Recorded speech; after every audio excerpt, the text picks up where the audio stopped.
नमस्कार दोस्तों, आज हम डिस्कस करेंगे क्लास 10th चैप्टर 4 साइंस का, that is carbon and its compound. मेरा नाम है दीपक और मैं आप सभी के सामने ये चैप्टर रिप्रेजेंट करने जा रहा हूँ। बेसिकली बेटा, मैंने इसके ऊपर से जो एनसीईआरटी है ना, वो ऑलरेडी अच्छी तरीके से डिस्कस कर दिया है अलग अलग छोटे छोटे पार्ट्स में। अब ये क्या है, सपोर्टिंग मटेरियल है ना। अब एनसीईआरटी तो आपने फुल डिटेल में डिस्कशन कर ली है, लेकिन जो ये सपोर्टिंग मटेरियल है ना, ये क्या है, एक शॉर्ट नोट्स का काम करती है। चैप्टर को क्विक रिवीजन करवाने में ये आपको बहुत ज़्यादा हेल्पफुल होती है। पहले आप एनसीईआरटी देखें, उसके बाद इस चैप्टर को देखें। इससे पहले वाले चैप्टर भी मैंने अच्छी तरीके से डिस्कशन किए हुए हैं, उनकी एनसीईआरटी भी और सपोर्टिंग मटेरियल भी। तो सभी को अच्छी तरीके से आप डिटेल में देखें तो आपको बेटा चीज़ें अच्छी तरीके से समझ में आएंगी। तो सबसे पहले हम देखते हैं कार्बन और कार्बन के कंपाउंड के बारे में हम पढ़ने वाले हैं। तो हम कार्बन के बारे में जान लेते हैं। कार्बन क्या है बेटा, एक नॉन मेटल है और इसको हम सी से रिप्रेजेंट करते हैं, कैपिटल सी से। और कार्बन क्या है, एक वर्सटाइल एलिमेंट है ना। जो अर्थ क्रस्ट जो हमें मिनरल की फॉर्म में मिलता है, ये तो मिनरल में हमें देखने को मिलता है। अर्थ क्रस्ट मतलब ज़मीन के नीचे से जो निकाली जाती हैं चीज़ें। इससे पहले वाले चैप्टर में अच्छी तरीके से हमने मिनरल क्या होता है और क्या होता है ये सारी चीज़ें डिस्कस की है। तो ये अर्थ क्रस्ट में हमें देखने को मिलता है 0.02% और एटमॉस्फेयर में कार्बन डाइऑक्साइड की फॉर्म में हमें देखने को मिलता है 0.03%। तो ये आप देखोगे जितने भी लिविंग थिंग्स हैं, प्लांट्स हो एनिमल्स हो, उस सभी क्या कार्बन या उसके कार्बन बेस्ड कंपाउंड से ही बने होते हैं। तो ये आपको पता होना चाहिए बेटा। आपकी पूरी बॉडी कोई भी ह्यूमन बींग हो, मैंने बताया ना आपको, एनिमल और प्लांट, वो सभी कार्बन बेस्ड कंपाउंड के ही बने हुए हैं। कार्बन बेस्ड कंपाउंड मतलब जो कार्बन से मिलके कंपाउंड बनाते हैं ना, उसे बोलते हैं हम कार्बन बेस्ड कंपाउंड। तो अब हम जानते हैं carbon always form covalent bond. जो कार्बन जो होते हैं ना, हमेशा कैसे बॉन्ड फॉर्म करते हैं, कोवलेंट बॉन्ड। कोवलेंट बॉन्ड क्या होता है वो अच्छी तरीके से हम जानने की कोशिश करेंगे। और इसमें जो थोड़ा बहुत है बेटा, वही हम थोड़ा बहुत डिस्कस करेंगे। बाकी हायर क्लासेस में आपको डिटेल से इसके बारे में जानने को मिलेगा। अब इसका जो एटॉमिक नंबर है ना, वो 6 है। और इसका इलेक्ट्रॉनिक कन्फिग्रेशन क्या है, के शेल में 2, KLMN 4 शेल बताए थे मैंने, है ना। के शेल में 2 देखने को मिलता है और एल शेल में 4 देखने को मिलता है। और ये इसको हम बोलते हैं वैलेंस शेल, है ना, वैलेंस शेल। लास्ट वाले शेल को हम बोलते हैं वैलेंस शेल। तो ये आपको पता होना चाहिए। इसमें लगभग कितने होने चाहिए थे, 8 होने चाहिए थे। 8 तो नहीं है, तो 4 ही है। तो हम ये जानेंगे अब इस, क्योंकि इसका एटॉमिक नंबर कितना है, 6, तो 2 और 4, 6 हो गया आपका। अब हम जानने की कोशिश करेंगे। देखो, अब मैं आपको यहीं पे थोड़ा नॉर्मल तरीके से समझाऊंगा। How carbon attend noble gas configuration. Carbon noble gas configuration कैसे अटेंड करता है। अब मैंने बताया कार्बन के पास जो वैलेंस शेल है वो कितने हैं, 4 हैं। अब या तो ये क्या, और इसके लिए इसको हम बोलते हैं टेट्रावैलेंट, है ना। कार्बन को अगर इसके पास वैलेंस शेल कितने हैं, 4 हैं, वैलेंस इलेक्ट्रॉन कितने हैं, 4 हैं, तो इसके लिए हमने इसे बोल दिया टेट्रा। टेट्रा मतलब 4, टेट्रावैलेंट बोलते हैं। अब ये क्या करेगा, 4 लूज करेगा या तो 4 गेन करेगा, क्योंकि ये आयनिक बॉन्ड तो बनाता नहीं है ना। इसके लिए क्या करेगा, 4 लूज करेगा या तो 4 गेन करेगा। लेकिन ये it is difficult to hold 4 electron, और ये 4 इलेक्ट्रॉन होल्ड करना बहुत ही ज़्यादा डिफिकल्ट है, क्योंकि इसमें large amount of energy required है, रिमूव करने के लिए भी और गेन करने के लिए भी, है ना। तो बहुत ज़्यादा एनर्जी इसके लिए रिक्वायर्ड है। So carbon can form bond by sharing of its electron. तो कार्बन क्या करता है, अपने जो इलेक्ट्रॉन्स होते हैं ना, उसको शेयर कर लेता है ना, किसके, दूसरे अनदर एलिमेंट के साथ। तो इससे वो क्या करता है, अपने आप को नोबल गैस कन्फिग्रेशन में लेके आ जाता है। तो ये क्या करता है, शेयर करता है अपने इलेक्ट्रॉन। इलेक्ट्रॉन क्या कर रहा है, शेयर करता है। अब इसी शेयरिंग ऑफ इलेक्ट्रॉन को हम क्या बोलते हैं, कोवलेंट बॉन्ड। शेयरिंग इलेक्ट्रॉन के बाद जो बॉन्ड बन रहा है ना, वो क्या हो गया आपका कोवलेंट बॉन्ड। तो आपको पता चल गया बेटा कोवलेंट बॉन्ड क्या होता है। The atom of other element, देखो कोई भी एटम जिसका कोई भी हो, जैसे हाइड्रोजन हो, ऑक्सीजन हो, नाइट्रोजन हो, क्लोरीन हो, ये क्या करते हैं, कार्बन के साथ अपने इलेक्ट्रॉन शेयर करते हैं। अब शेयर करने के बाद जो बॉन्ड बनता है ना उनमें, उसे हम बोलते हैं कोवलेंट बॉन्ड। और इलेक्ट्रॉन शेयर कर रहे हैं तो शेयरिंग ऑफ इलेक्ट्रॉन हो रहा है ना यहाँ पे। अब देखो, the bond form by the sharing of electron between the same और different atom is known as the covalent bond. जो बॉन्ड आपस में शेयर कर रहे हैं उसी को ही हम क्या बोलते हैं, कोवलेंट बॉन्ड। जैसे हम कुछ एग्जांपल भी देख लेते हैं। जैसे हाइड्रोजन है, हाइड्रोजन का इलेक्ट्रॉनिक नंबर क्या है, सॉरी एटॉमिक नंबर क्या है, 1 है। तो इसके पास एक ही वैलेंस इलेक्ट्रॉन होगा, जैसे ये है। और ये H2 हम लिखते हैं, तो इसके पास एक हाइड्रोजन यहाँ पे, इसके पास एक वैलेंस है, और एक हाइड्रोजन इधर, तो इसके पास एक वैलेंस इलेक्ट्रॉन है। तो ये क्या करेंगे, आपस में शेयर कर लेंगे और ये क्या बना देंगे, देखो हाइड्रोजन एटम बन गए। अब इन्होंने क्या बना दिया, यहाँ पे क्या किया, शेयर किया अपने इलेक्ट्रॉन को। तो ये शेयरिंग ऑफ इलेक्ट्रॉन हो गया। अब ये बॉन्ड बन गया आपको। तो ये हमने बोला ये सिंगल बॉन्ड बना ना यहाँ पे, क्योंकि एक एक इलेक्ट्रॉन शेयर किया तो ये हो गया आपका सिंगल बॉन्ड। अब दो दो इलेक्ट्रॉन शेयर करेंगे तो क्या बन जाएंगे ये डबल बॉन्ड। जैसे हम देखते हैं ऑक्सीजन के केस में, हम देखते हैं ऑक्सीजन का ऑक्सीजन दो चार छः, लेकिन इसमें दो इलेक्ट्रॉन वैलेंस है ना, दो इलेक्ट्रॉन इसे चाहिए और दो इलेक्ट्रॉन इसे भी चाहिए आपस में। तो ये क्या करेंगे आपस में ही एक दूसरे आपस में क्या कर लेंगे, दो इलेक्ट्रॉन शेयर कर लेंगे। तो ये शेयरिंग ऑफ इलेक्ट्रॉन हो गया। तो यहाँ पे भी क्या बन गया, बॉन्ड बन गया। तो यहाँ पे दो इलेक्ट्रॉन शेयर हुए, इसके लिए इसके हमने बोल दिया डबल बॉन्ड। अब वैसे ही क्या होता है ट्रिपल बॉन्ड में भी, जैसे नाइट्रोजन होता है ना। नाइट्रोजन में क्या होते हैं तीन, ये पांच होते हैं तो पाँच तीन आठ होते हैं, तो तीन इलेक्ट्रॉन यहाँ पे क्या होंगे, शेयर होंगे। तीन इलेक्ट्रॉन शेयर होंगे तो क्या हो जाएंगे, आपस में ही शेयर कर रहे हैं, इसके लिए क्या हो जाएंगे, ट्रिपल बॉन्ड हो जाएंगे। तो यहाँ पे भी आपको शेयरिंग ऑफ इलेक्ट्रॉन देखने को मिलेगी। तो आपने double bond, single bond and triple bond, ये तीनों बॉन्ड देख लिए, अच्छी तरीके से देख लिए। अब molecule of water has a single covalent bond. जो वाटर का मॉलिक्यूल है ना, उसमें क्या आपने देखा, सिंगल कोवलेंट बॉन्ड आपको देखने को मिलेगा। कैसे, अभी हम देखते हैं। जैसे ऑक्सीजन है, ये हाइड्रोजन है और ये भी हाइड्रोजन है। H2O होता है ना वाटर का मॉलिक्यूल का केमिकल नेम। तो यहाँ पे 6 है और ऑक्सीजन के पास 6, तो दो वैलेंस शेल है, तो एक एक इलेक्ट्रॉन इसके साथ शेयर कर लेगा, एक इलेक्ट्रॉन इसके साथ शेयर कर लेगा। तो ये भी सिंगल बॉन्ड, ये भी सिंगल बॉन्ड है ना। ऑक्सीजन ऑक्सीजन होते तो दो दो आपस में शेयर करने पड़ते हैं इन्हें, है ना, तभी तो स्टेबल होते हैं ना। अब यहाँ पे क्या है, एक इसको शेयर कर देगा, ये एक इसको साथ शेयर कर लेगा। तो सिंपल क्या हो गया, इसके भी दो शेयर हो गए, इनके भी एक एक शेयर हो गए। तो क्या बन गया आपके, सिंपल सिंगल बॉन्ड बन गए। यहाँ पे वन पेयर ऑफ इलेक्ट्रॉन आपका क्या हुआ, शेयर हुआ। अब जहाँ पे double pair of electron share होते हैं उसे हम डबल बॉन्ड बोल देते हैं। जहाँ पे तीन पेयर ऑफ इलेक्ट्रॉन शेयर हो रहे होते हैं वहाँ पे हम ट्रिपल बॉन्ड बोल देते हैं उसे। तो ये हमको चीज़ें क्लियर हो गई। अब हम कुछ फिजिकल प्रॉपर्टीज जानेंगे किसकी, कोवलेंट बॉन्ड के बारे में। कोवलेंट बॉन्ड को, जो कोवलेंट कंपाउंड होते हैं ना, जिसमें कोवलेंट बॉन्ड देखने को मिलता है उसे हम बोलते हैं कोवलेंट कंपाउंड। उसका मेल्टिंग पॉइंट जो होता है बहुत ही लो होता है और बॉइलिंग पॉइंट भी बहुत ही लो होता है। और उनके बीच में जो मोलिकुलर इंटरमोलिकुलर फोर्स होता है ना, वो बहुत ही ज़्यादा कमज़ोर होता है। मतलब मेल्टिंग पॉइंट भी लो है, बॉइलिंग पॉइंट भी लो है और इंटरमोलिकुलर फोर्स भी, वो भी क्या है, कम देखने को मिल रहा है। They are generally poor conductor of electricity. ये क्या है, पुअर कंडक्टर है किसके, इलेक्ट्रिसिटी के। तो कोवलेंट बॉन्ड क्या होते हैं, poor conductor of electricity as electron are shared between the atom and no charge particle are form. क्योंकि इन्होंने अपने जो भी इलेक्ट्रॉन्स थे ना, वो क्या करती है, आपस में शेयर कर दिए। इसकी वजह से इनके अंदर कोई चार्ज ही नहीं बचा। जब चार्ज ही नहीं बचा तो इलेक्ट्रिसिटी इसमें ट्रांसफ़र नहीं हो पाती है। बस यही आपको ध्यान में रखना है। Versatile nature of carbon. अब कार्बन का वर्सटाइल नेचर भी हमको जानना पड़ेगा। देखो, the two characteristic properties of carbon element which lead to the formation of large number of carbon compound. अब दो कार्बन की जानने की कोशिश करते हैं हम प्रॉपर्टीज़। एक है कैटानेशन, एक है टेट्रावैलेंसी। तो ये इसका नेचर है। कैटानेशन क्या होता है वो हम जानने की कोशिश करेंगे। Carbon can link with other carbon bye atoms. Carbon link with carbon atom by means of covalent bond. मैंने बताया ना, कार्बन एक कार्बन दूसरे कार्बन एटम से जो लिंक कर रहा है, मिल रहा है, वो किससे मिल रहा है, बाय शेयरिंग ऑफ इलेक्ट्रॉन। तो इसे हम बोलते हैं कोवलेंट बॉन्ड, है ना। तो covalent bond to form a big long chain. तो ये इससे क्या करते हैं, ये एक लंबी चेन भी फॉर्म कर सकते हैं, कार्बन कार्बन की बहुत लंबी चेन, जो कि हम इसी चैप्टर में डिस्कशन करेंगे। और लॉन्ग चेन भी फॉर्म कर सकते हैं, ब्रांच चेन भी फॉर्म करते हैं, अनक्लोज्ड रिंग भी फॉर्म कर सकते हैं हम।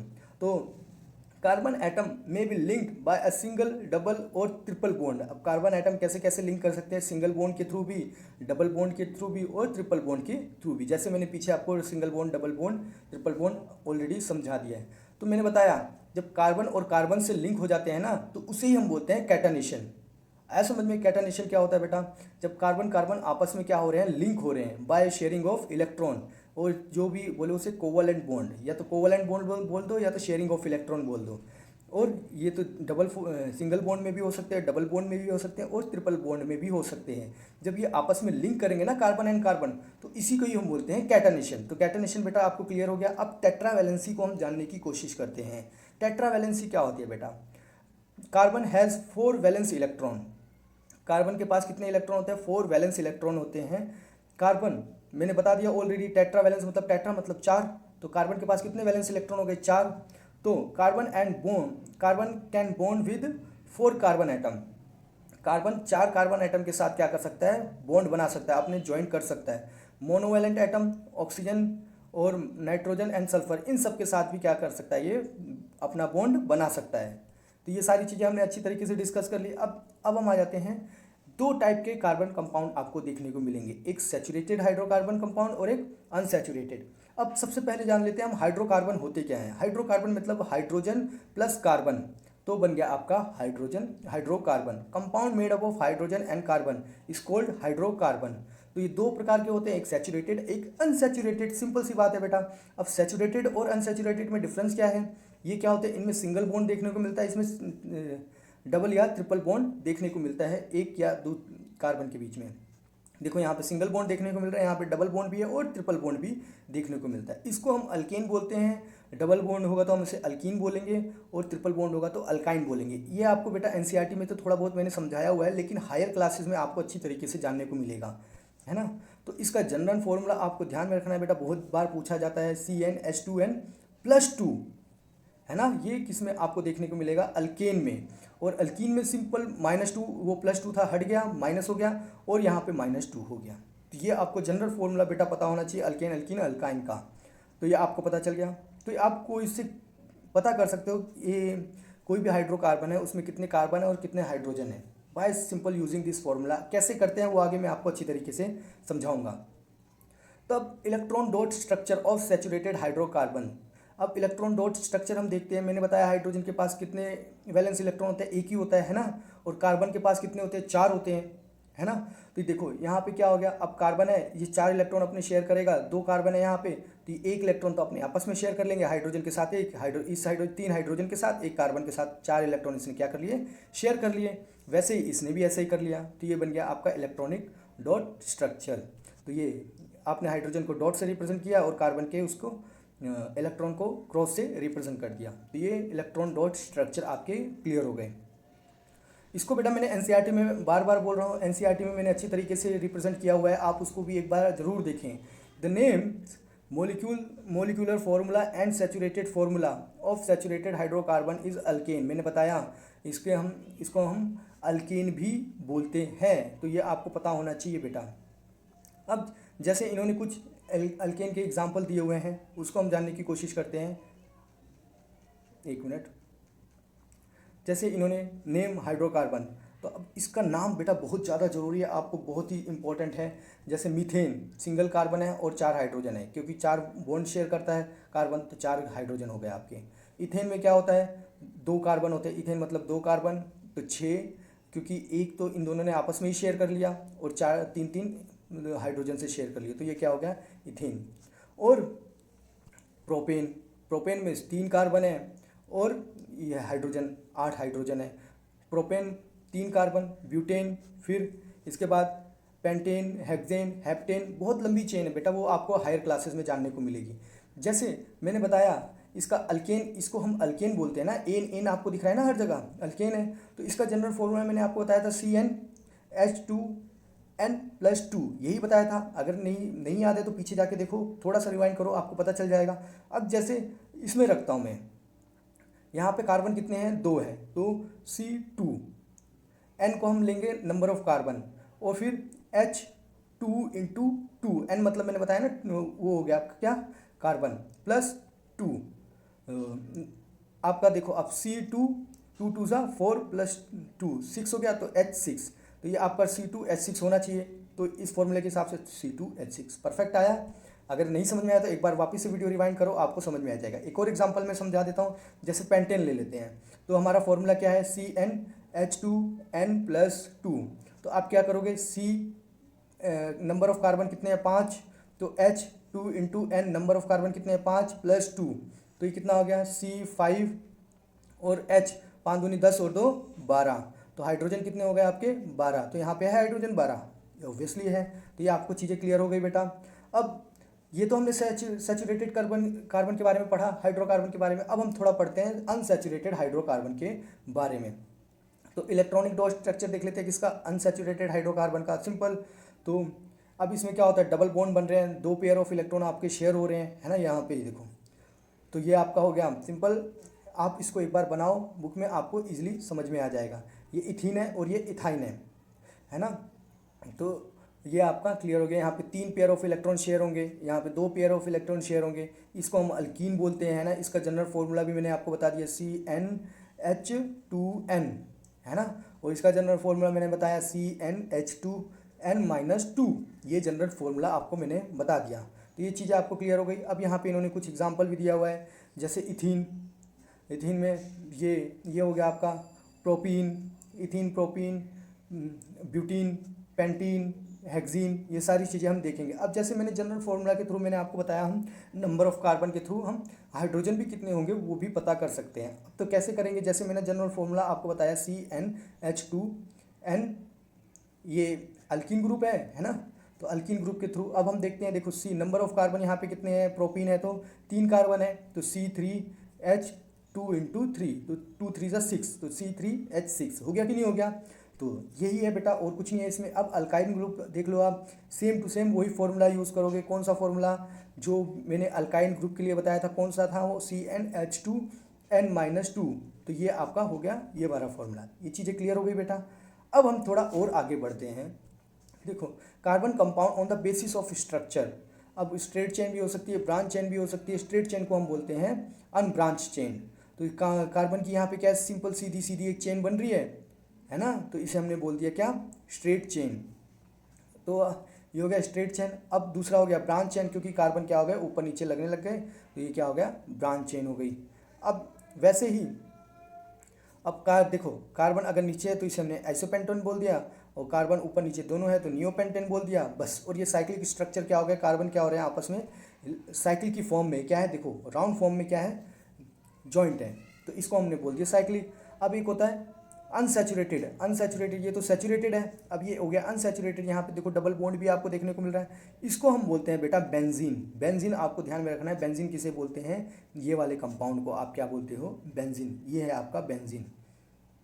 तो नंबर ऑफ इलेक्ट्रॉन शेयर जो होंगे ना वो 4 होंगे, 4 से ज़्यादा हो ही नहीं सकते, है ना बेटा। तो ये आपको ध्यान में रखना है, नंबर ऑफ इलेक्ट्रॉन कार्बन कितने शेयर कर रहा है, 4 शेयर कर रहा है। जैसे यहाँ पे मैं बता देता हूँ आपको, ये कार्बन है, तो ये कार्बन 1 इलेक्ट्रॉन, 2 इलेक्ट्रॉन, 3 इलेक्ट्रॉन और 4 इलेक्ट्रॉन शेयर किए ना इसने। अब ये कार्बन पे भी देखो, 1 इलेक्ट्रॉन, 2 इलेक्ट्रॉन, 3 इलेक्ट्रॉन और 4 इलेक्ट्रॉन, तो ये 4 इलेक्ट्रॉन सभी कार्बन क्या कर रहे हैं, शेयर कर रहे हैं। अब यहाँ बेंजीन में भी हम देखते हैं, यहाँ पे देखो, यहाँ पे इस कार्बन पे देखो, तो 2 इलेक्ट्रॉन तो यहीं पे शेयर कर दिए, तीसरा यहाँ पे शेयर कर दिया, चौथा हाइड्रोजन के साथ शेयर कर दिया। अब इसको भी देखो, यहाँ पे भी अब 2 इलेक्ट्रॉन तो यहीं पे शेयर कर दिया, एक यहाँ पे और एक हाइड्रोजन के साथ, तो 4 इलेक्ट्रॉन हो गए। तो हर जगह ये क्या कर रहे हैं, 4 इलेक्ट्रॉन ही क्या कर रहे हैं, आपस में शेयर कर रहे हैं। अब हम जानने की कोशिश करते हैं फंक्शनल ग्रुप।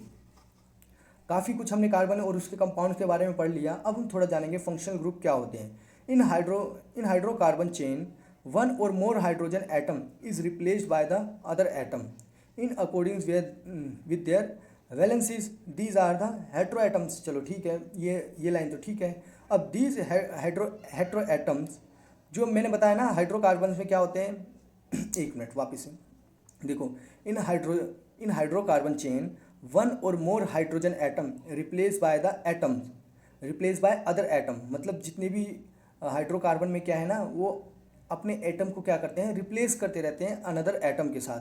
तो अकॉर्डिंग जैसी जिसकी वैलेंसी होती है उस हिसाब से वो क्या करते हैं, अपने आप को रिप्लेस करते हैं, उसे हम क्या बोलते हैं, हेट्रो एटम।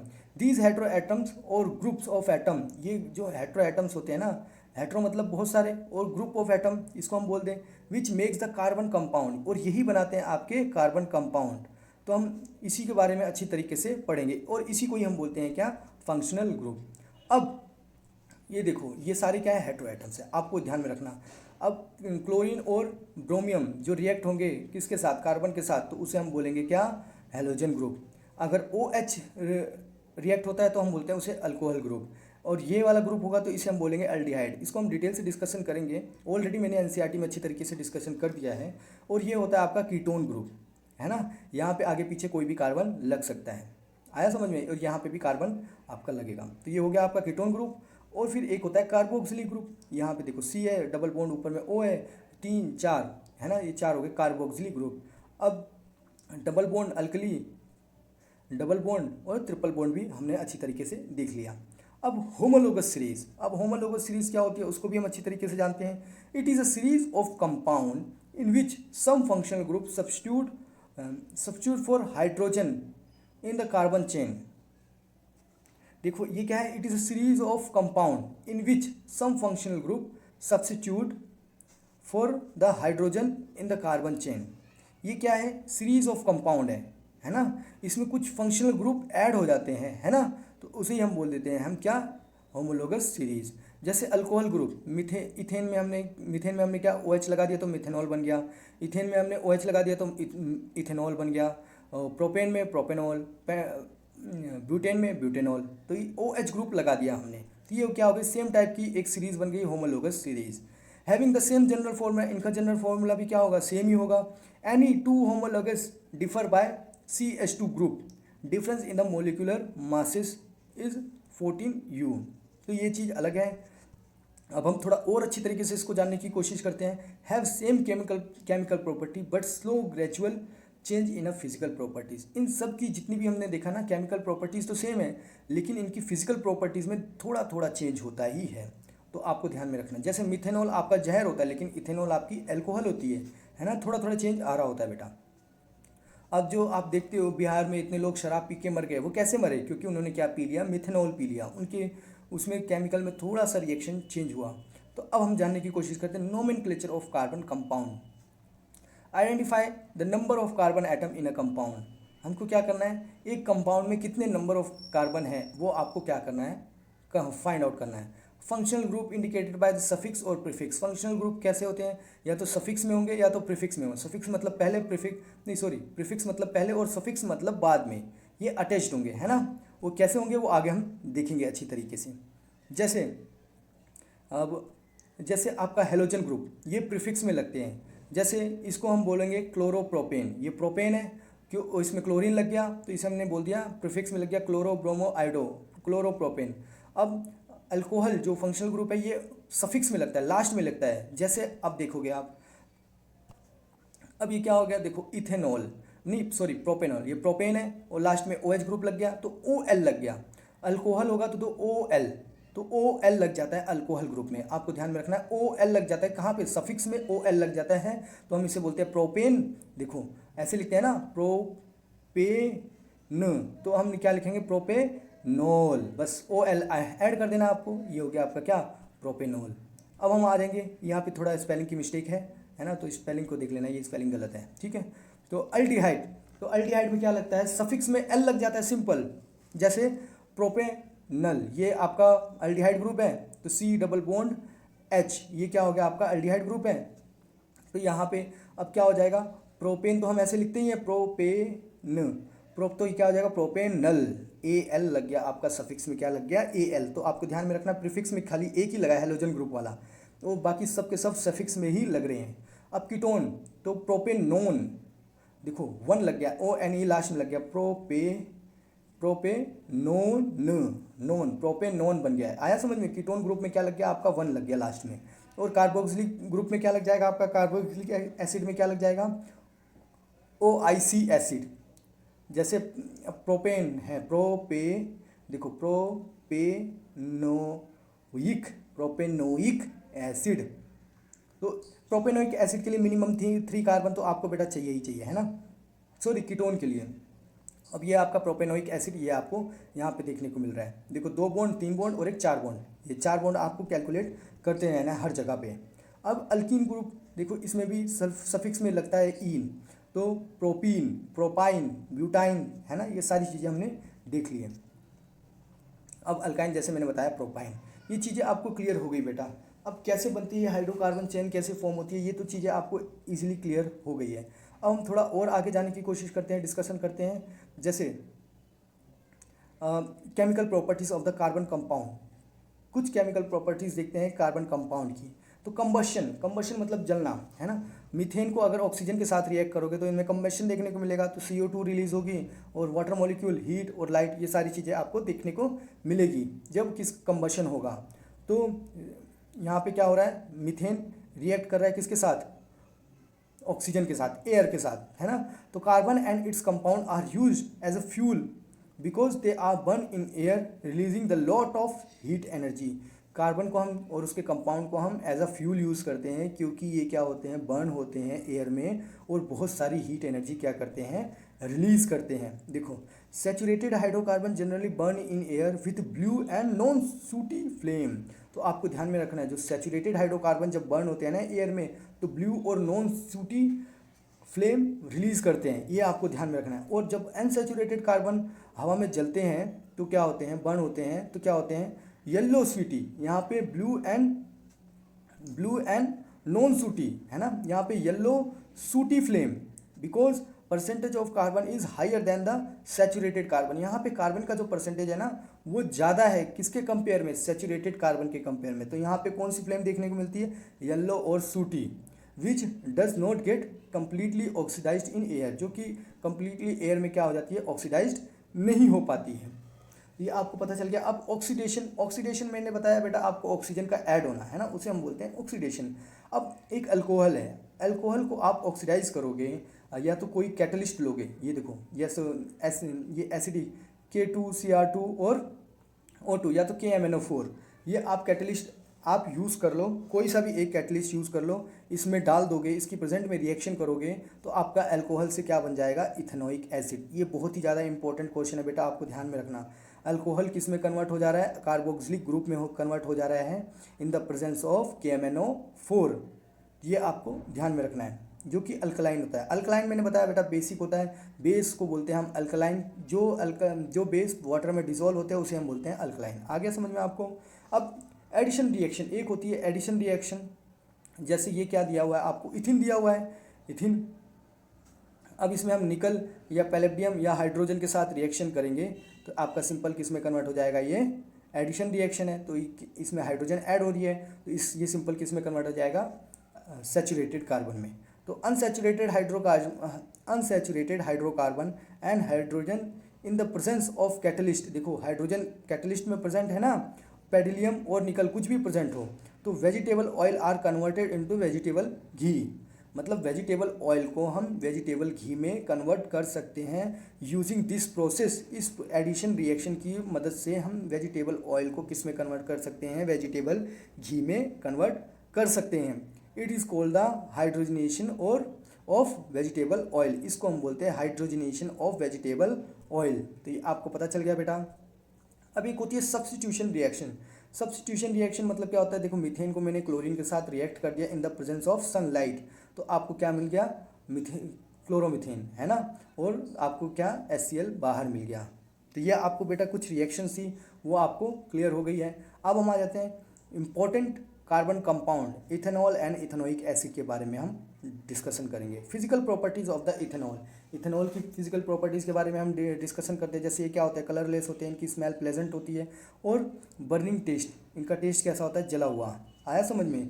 तो ये सारी चीज़ें, और ये सोल्यूबल होते हैं कहाँ पे, वाटर में सोल्यूबल होते हैं, और volatile liquid, low boiling point इनका देखने को मिलता है, और न्यूट्रल कंपाउंड होते हैं। कंपाउंड कैसे होते हैं, न्यूट्रल एसिडिक, बेसिक, ये सारी चीज़ें हमने अच्छी तरीके से डिस्कशन कर ली हैं। अब chemical properties, reaction with sodium. अब सोडियम का रिएक्शन करेंगे हम किसके साथ, अल्कोहल के साथ, तो हमको क्या मिलेगा, सोडियम इथॉक्साइड, है ना। अगर सोडियम का रिएक्शन मैंने किसके साथ कर दिया, अल्कोहल के साथ, है ना, तो हमने इथेनॉल, मतलब इथेनॉल ही है ना, इथेनॉल की तो बात कर रहे हैं हम, तो सोडियम का रिएक्शन कर दिया मैंने इथेनॉल के साथ, तो आपको क्या मिलेगा, सोडियम इथॉक्साइड, और हाइड्रोजन गैस आपकी क्या होगी, रिलीज होगी। वहीं पे this reaction is used as a test for ethanol by evolution of H2 gas.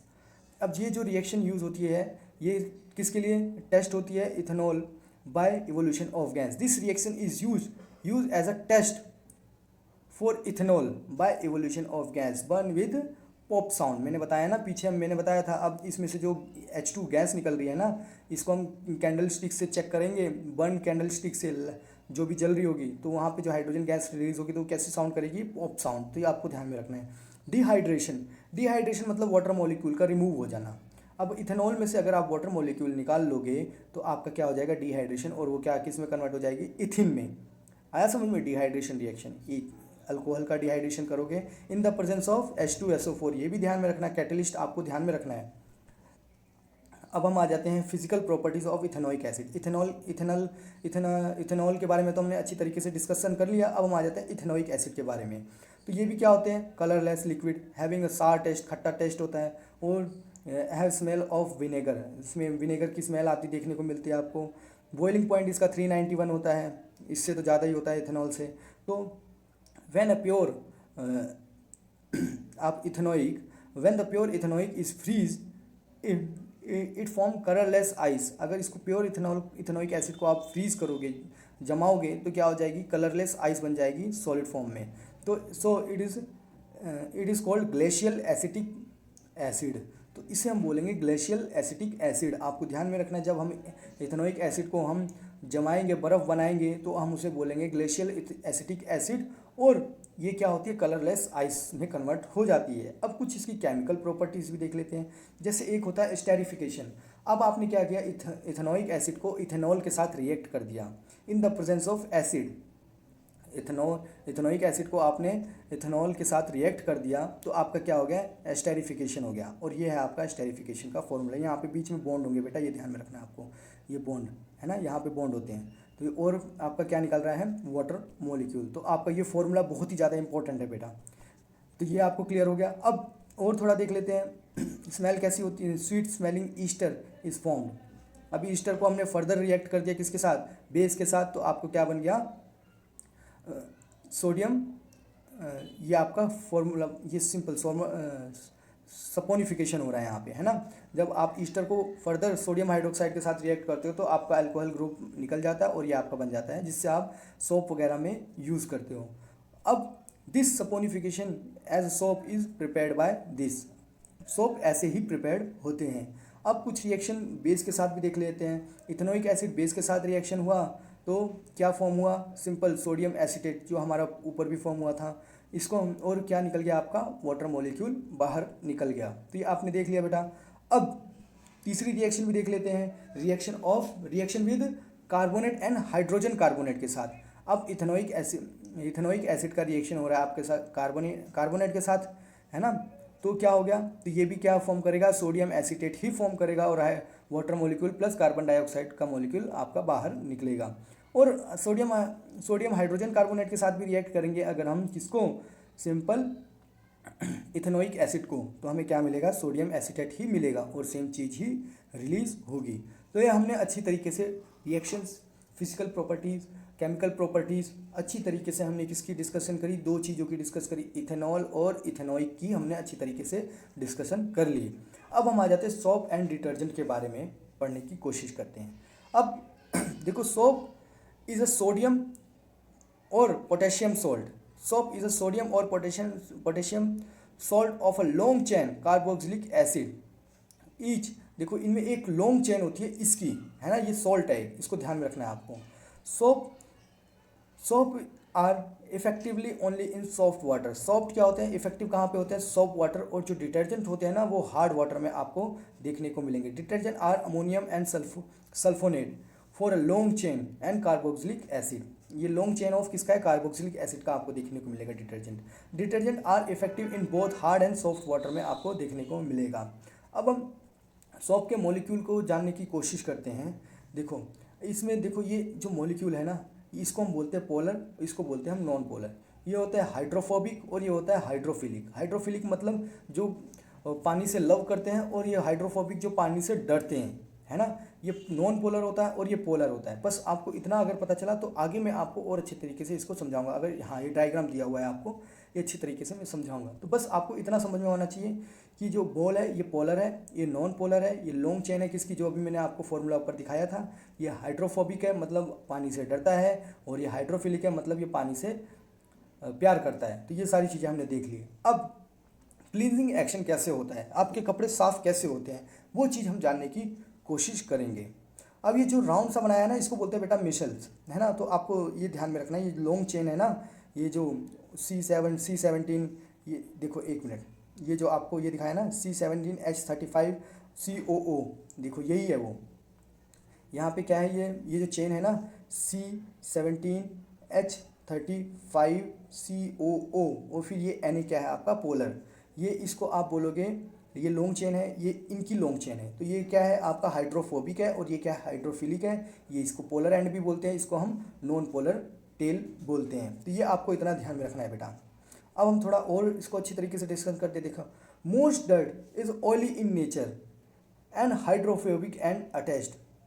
मतलब देखियो ये होते हैं ना, ये हाइड्रो ये जो डस्ट होते हैं ना कैसे होते हैं, लगभग ऑयली इन नेचर में होते हैं। उनका नेचर कैसा आता है, ऑयली होता है। अब जो हाइड्रोफोबिक होते हैं ना ये वाले एंड, ये क्या होते हैं, इस डस्ट के साथ क्या हो जाते हैं, चिपक जाते हैं। क्योंकि पानी के साथ तो चिपकते नहीं, क्योंकि पानी से डरते हैं, इसके लिए इनके साथ चिपक जाते हैं। तो it self with dirt and ionic and surrounded by the molecule of water. और इनके आजू बाजू में कहाँ होता है, मॉलिक्यूल ऑफ वाटर होता है। और ये वाले किससे, वाटर से जाके मिल जाते हैं। This result the formation of radial structure called micelles. और ये डर्ट पे जाके चिपक गए ये सारे मिसल्स, है ना। अब और जो थे ये पानी में मिल गए, है ना। तो ये क्या बन गया, एक राउंड सा जो बना ना, इसी को ही हमने क्या बोला, मिसल्स। मिसल्स आपको बेटा समझ में आना चाहिए। ये ऑयल ड्रॉपलेट्स है, इसमें आपके सारे जो हाइड्रोफोबिक पार्ट्स थे वो क्या हो गए, चिपक गए। और बाद लास्ट में पोलर जो एंड है वो पानी में है, तो इसको हम बोलते हैं मिसल का स्ट्रक्चर बन गया, जो राउंड जैसा स्ट्रक्चर बना। आया समझ में आपको। अब देखो, soap micelles helps to dissolve dirt. Soap के जो मिसल्स होते हैं ना वो डिसॉल्व करने की कोशिश करते हैं किसको, डर्ट को। And grease in water cloth get clean. इसकी वजह से क्या होता है, ये जो हाइड्रोफोबिक होते हैं ना, ये इसके साथ चिपक जाते हैं और ये डर्ट के साथ मिल जाते हैं। और डर्ट क्या हो जाता है, बाद में जब कपड़ा ऊपर निकालते हो तो ये तो अंदर ही अंदर रह जाते हैं। तो इसकी वजह से आपके कपड़े क्या हो जाते हैं, साफ हो जाते हैं। The magnesium and calcium salt present in the hard water react with soap molecule to form insoluble product called scum। देखो जो मैग्नीशियम एंड कैल्शियम सॉल्ट जो होते हैं ना, कहाँ पे, हार्ड वाटर में प्रेजेंट होते हैं और रिएक्ट करते हैं किसके साथ, सोप के मॉलिक्यूल के साथ। और ये सोप को मॉलिक्यूल को क्या बना देते हैं, इनसोल्युबल, किसमें, वाटर में। तो इसी को हम क्या बोलते हैं, scum. This scum create difficult in cleaning action. और यही सोप जो ये जो स्कम होते हैं ना, क्लींजिंग एक्शन में क्या होते हैं, रुकावटें डालते हैं। तो अब बेटा आपको इतना ही ध्यान में रखना है, कपड़े आपके कैसे क्लीन होते हैं। और ये 5 मार्क्स का क्वेश्चन 100% हर साल पूछे जाने वाला क्वेश्चन है। मिसल्स क्या होता है, इसके केमिकल फॉर्मूला क्या होता है सोप के, तो आपको इजी बताना है। और फिर कपड़े क्लीन कैसे होते हैं ये भी आपको बताना है।